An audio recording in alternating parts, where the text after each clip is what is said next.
3, 2, 1. The liftoff of the Falcon 9 takes flight with the Dragon spacecraft, destined for the one-of-a-kind laboratory in microgravity, the International Space Station. The Falcon 9 has cleared the tower. Good afternoon and welcome to NASA's Kennedy Space Center for the post-launch news conference of today's successful SpaceX cargo resupply mission to the International Space Station.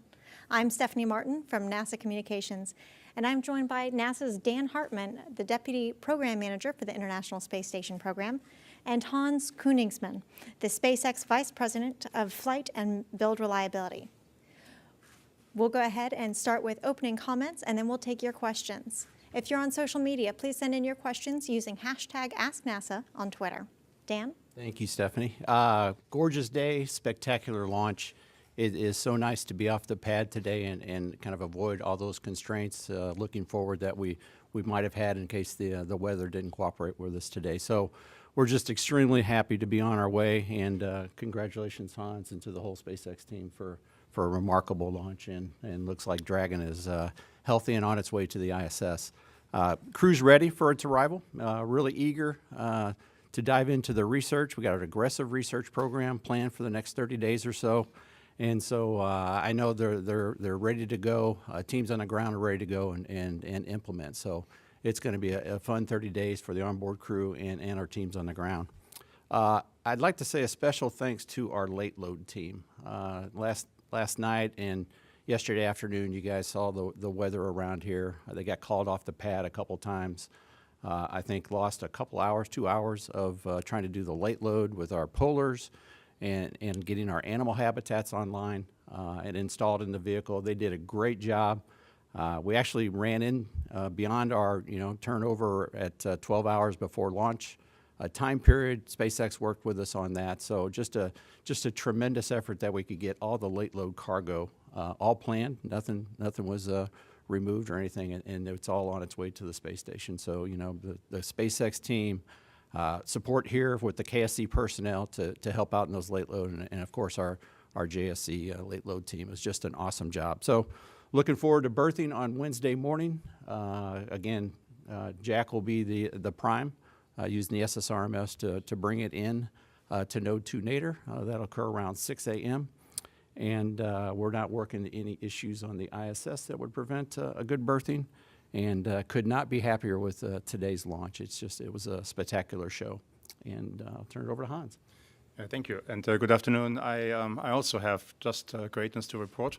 We had a good catch-up day yesterday, and many thanks to the pad crew and the NASA crew on the late load. That became actually a later load. And they made up in time, just in time to get the rocket vertical and loaded, and then ready for the launch. The second stage went into a near perfect orbit, I would call this. Deployed Dragon primed propellants, and has performed the first core elliptical burn at this point in time. Obviously, solar arrays are out, and we're getting ready for I think the next thing is the GNC bay door opening, and then continuing with more burns towards the station. Second stage has been taken out and is deorbited, and that was successful too. And then first stage landing was successful too, and I believe we do have a video on that. There we go, coming out of the clouds, and a sonic this boom is the landing burn. felt throughout the Kennedy Space Center and Cape Canaveral Air Force Station area. And Falcon there's 9 the landing first zone stage. 1, and Landing legs deploy. Returns. just barely can see the landing legs deploy just in time. Zone 1. Perfect touchdown. It's my eyes, it's not the landing legs. And from what I heard, it's right on the bullseye, and a very soft touchdown. So it's a great pre-flown booster, ready to go the next time. And again, thanks for the crew, thanks for the pad crew, the NASA crew, and also again, thanks for the FAA and the range that worked through the weekend to get ready for launch, and of course, thanks to NASA. Thank you, Hans. Yeah. Thank you both. We'll now take your questions in the room. If you please raise your hand and state your name and affiliation. Mr. Fernholz.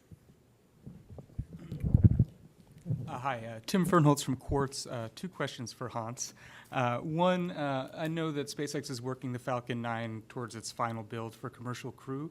Can you give us a sense of where the rocket we saw today is along that path? And also, you know, every launch successful this year is a new record for SpaceX in terms of annual flights. What does that cadence mean for your production and reliability? So let me go actually add up on the statistics that I started yesterday, right? So we're now on the 38th launch and the 12th cargo mission and the 13th flight for this year and the, sorry, I'm not sure about that, 12th flight this year? 12th flight this year, 13th landing, and, no, 14th landing, and I get the numbers right. Six successful landing. So I think obviously those numbers mean a lot in terms of reliability and looking at, and the first stage landing is actually an enormous advantage. We can look at the stage and we can, figure out how the parts look. Is there any damage, any traces, any corrosion or anything that we haven't seen before? So obviously that's a great win, and that's from my perspective, reliability. That's probably one of the biggest things that helps us getting more and more reliable. In terms of this particular vehicle, towards the end version of the crew, I want to say it's 96, 97%. It's pretty close. It's right on the way, and I'm actually, I mean, after every launch, of course, I'm very happy and glad whatever we did to the rocket worked so well. So same now. Thanks.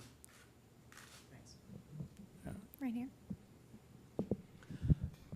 Chris Gebhardt with NASA Spaceflight. For Dan, it's more a curiosity question. I know back in February, Dragon had a little hiccup on its first berthing attempt to the station and had to delay a day. Mm-hmm. If that were to occur again, what would the contingency plan be in terms of the spacewalk that's planned for the following day? That's a great question. I should have clarified that yesterday. Well, if we have to do a one rev workaround, I mean, the main thing with working with the Russians is, you know, if we get into I'll say somewhat of a contingency case where we're already in the air and we need to do a once around and rebirth on the next day. We haven't had the discussions with the Russians, but I'm sure we would certainly coordinate a successful berthing and be able to carry out their EVA. Whether we could do it the same day or not, we'd have to go work that. But certainly, I think the Russians would work with us. So I'm really not concerned about that in case we do have that problem that we did see on the February mission. Ken Kramer, Universe Today, Northeast Astronomy Forum. Really for both of you, I wonder if you can give us an update, please, on the Crew Dragon. It's really easy to imagine and happy to imagine that a year from now we might be launching people on the Dragon. From Hans, from your perspective, can you tell us where we're at? What do you have to still accomplish? When is that access arm going to get installed? And from the NASA perspective, what does it look like? From my perspective, I mean, we have pieces of hardware, large pieces coming together to, the crew capsule. Basically, we are in the weeds of qualifying hardware and working through the final designs, and software development is coming along great. I see people working on operations, so I think this is coming together at a great pace and with a lot of effort from the team, and I'm pretty sure a year from now, yes, this looks about right.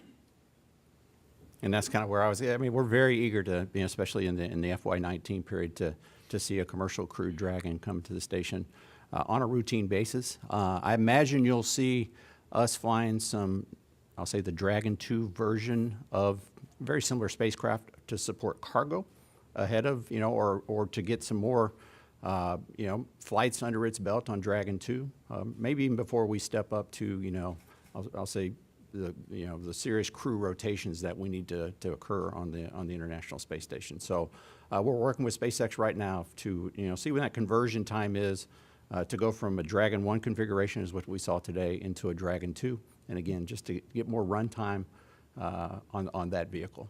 So those discussions are ongoing. Okay, we've got someone bringing you the mic. Randy Siegel from WSTU Radio. To follow up on that, at what point do you expect to be able to name a crew to the SpaceX flight to the International Space Station? Sure. Well, we have our 4 crew that are in the training, and discussions are ongoing, and I think we're getting very, very close. I'll say within the next month or two, we could have to specify, based on detailed training down and in, of which 2 crew members may be selected. But I'd have to go back and really check with our the commercial crew program. But I've seen some recent discussions on that we're getting pretty close to having to name the crew. We've got a question with James. Thanks. James, Dane, Florida Today. A couple of questions. First, Hans, which booster are you reusing for your upcoming SES mission? And Dan, can you comment at all on NASA's NASA looking at used boosters for CRS missions? That is a good question. I think it is one of the CRS boosters. I thought it's the last one or the one before. I'm not totally sure on those 2. And for reuse on CRS missions, right now our plan is for CRS-13 to use a new booster. We are, in parallel with that, assessing and have teams in place, looking through all the data and data requests back into SpaceX. All of our engineering teams are in place, and we hope to have some sort of answer where we could take to, I'll say the agency team by the end of September is our current plan. A lot of data has to be exchanged. A lot of analysis has to occur prior to that. And so as long as some of those interim milestones are met, we hope to be close, like I said, by the end of September. Then whether we could turn that around and say, hey, we're good to go on a SpaceX 13 reuse rocket, that personally isn't our plan, but we'll see where we get to comfort-wise after that. But we're serious. We've got the request in from SpaceX, and so we're taking a hard look at it, and I imagine it'll happen. It's just a matter of when it does occur. Thanks. Which booster would that be? That's more for you. I'm not quite sure. Again, the 13 CRS-13 mission is a brand new booster, is the plan right now. Which reuse booster that is, I'm not sure that's been identified yet. Yeah, I don't think we had any. Our assessment, we're kind of looking at it generically, across all reused boosters. We're getting a lot of data in from each one of those. We're doing assessments on various components, various systems associated with that. There's some components that we know, even with the reuse, that SpaceX, changes out on a routine basis. So all that's in work, and like I said, come the end of September, we hope to have a call on that. Thanks. And Hans, I just want to ask, you had such a busy first half of the year, then a little bit of a gap here. How is the second half going to unfold for you? How many launches approximately? I think this was your 11th. Yeah. How many do you The anticipate? gap was 6 weeks. Yeah, This is not a long time, right? I mean, we used to launch every other month, and then every month, and now every 2 weeks, and then you basically have like a little vacation in the middle, and everybody goes, we're on a break. I think it's going to continue in that pace. This is a little bit tied back to production and pre-flown boosters and how the whole sequence stacks up and how many of the pre-flown we can use. So the plan is to continue at that pace and bring it to a level of effort that we can sustain and keep going with, basically. And I do want to confirm it was CS-10 on the pre-flown booster that you asked earlier. Yeah. I believe we have one more question in the room. Hans, Bill Jelen from We Report Space. So when you have the 9-day launch cadence, let's say that you start actually doing 9 days routinely, and you had to land at sea 2 consecutive times. Is there enough time to get the first stage back, unloaded, and return, of course I still love you, back for a second landing, or would you ever try and land 2 on the ship at the same time? I don't think there's enough space, but we have 2 ships. 2 ships here? We don't have 2 ships here, but ships can move around. Okay. It's a good question, frankly. I don't think you could ever. I mean, that would be super tight, and the ship is not very. It's a big ship. I mean, there's no question about that. But when you have the booster on it, it seems to shrink in size, and then 2 boosters. I don't think how this would work. Yeah. So are there plans to move the other ship here? I don't think there's plans right now. I think that's part of what goes into the sequencing too. You got to make sure that you stack the missions accordingly so that you don't have like 2 successive sea launches, for example. Yeah. And by the way, I think the timing could work out too. It takes you a couple of days to go back, take it off, and then go back out there. I haven't really thought about this. I must admit, this is a really it's a good new question to me, but I think the timing could actually work out. Anecdotally, you were pulling the booster off the ship the day before you were supposed to launch. Now it's late a day, so you would have been 1 day short.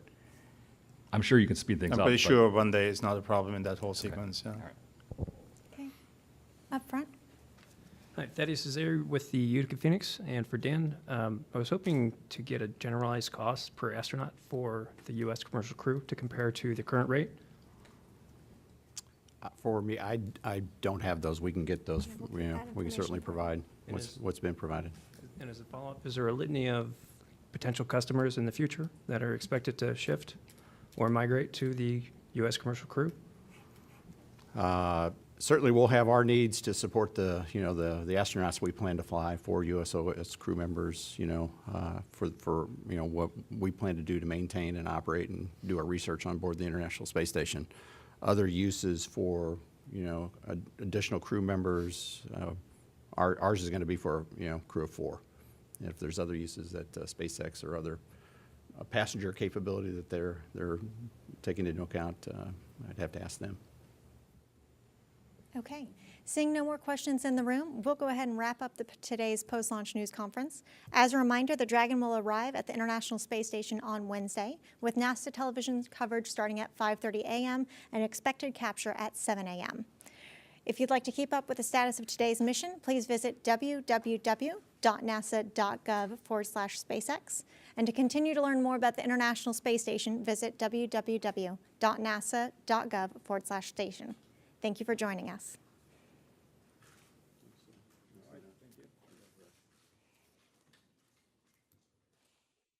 Five, 4, 3, 2, 1.